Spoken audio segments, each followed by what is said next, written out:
Okay, so this is an introduction to workflow settings, and it's a behind the scenes thing. It's not something that you really need to pay attention to on a regular basis, but every now and then something might mm, not be right, and you might have to fix it or want to fix it. Probably more want to, because this might be to do with how you want things to run or how you want things to be worded. So I'm just going to show you a couple of things. I might not be familiar with all of them. Um, so workflow is under journal settings and website settings here, and you'll see there are 4 tabs across the top: submission, review, publisher library, and emails. And disable submissions.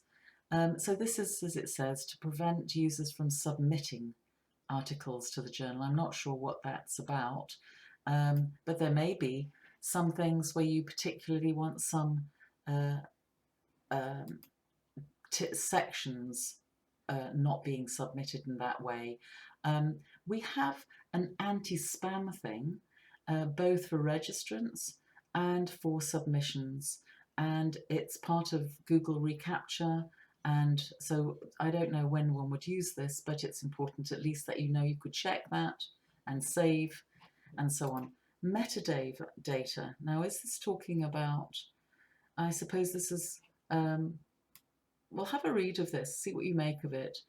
Um, you could choose, for example, not to ask when people upload what the language is from the author, or you can ask them to indicate what the language is during the submission. We've never had something, I don't think, submitted in not English. So I think we'll take that out because I think it's confusing. It could sound like, what languages does somebody speak? Rights, oh, good. What does that mean? Enable rights metadata. I'm going to take that out temporarily.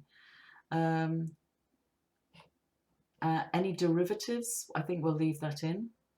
I might need to recheck that because I don't know if it means take that out as a question on the submission form, or whether it means it might now not be automatically completed with Creative Commons copyright once we're in the publication tab of a submission. But we'll see. I need to experiment. Do not request a source URL from the author. Ask them for a source URL. Well, that's if it's derived from another source. We'll leave that in. And ask for keywords. I don't know what that's about. That's for people submitting tables of data, disciplines. Don't know what that's about. I don't remember. That's not checked anyway. Metadata, that's enabled. Any agencies, that's enabled. And we don't need any separate references. Publisher ID, no, we're just going to click save. And I have to remember to check the publication page later. That's saved. Okay, so that just gives you an idea of what's around. Components. Now, components is different from sections, and I think there probably should be some fit between them, but article text is different from an article. So, for example, maybe this is an important distinction. An article and practice and research notes are article texts, whereas research materials might be a video or a diagram or something that is not an article text. And editorials have their own category. In fact, they are article texts, but we need them to be in a separate category too.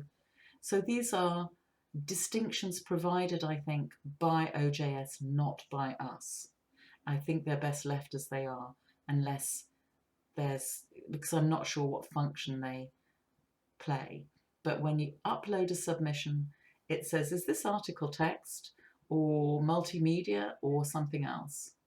And it's an article text, even if it's practice and research notes. It might not be an article, And it's the same if it's poetry. It's still an article text. Checklist. And there may be times when you want to add something or reorder something. And we should look through this. We should look through this and check that there aren't some things we should be including or deleting. And here are the author guidelines, which automatically show us what's already on the front page, both under the submissions tab and under I'll just show you just go back to the main page. So under submissions and here for authors, difference in language. Then we have, if we go to the second tab, review. We've chosen open review. There's a secure link for the reviewer. Some people might say don't give access to the file until they've agreed to review it, but we haven't checked it for some reason. Maybe that wasn't there in the early days, maybe it was. And you can change some of this if you want to. Then there's the reviewer guidance, and the review forms. There aren't any. Publisher library, don't know what that is. Emails. Now this is useful because it's not the setup, it's the email templates.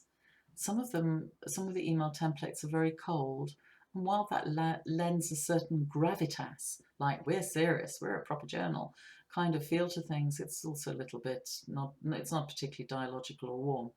And so we need to sound businesslike, but we also need to, and professional, but we might want to warm up some of those templates. So for example, let's just see if we can find one to editor recommendation. Edit. Oh, I don't know what that's about, but basically you can edit things somehow, some things. No idea what all this is about, but it'll become clear.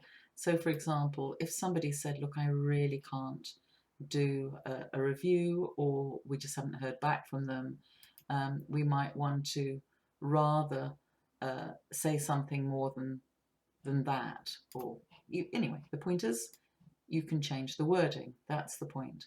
And this is the end of the session on the video on workflow settings. So just to recap, something to do with how you can configure or change any data that you're asking for, requiring as part of the submission.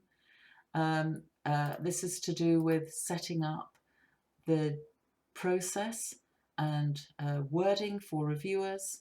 I'm not sure what that is about, and emails, particularly the templates.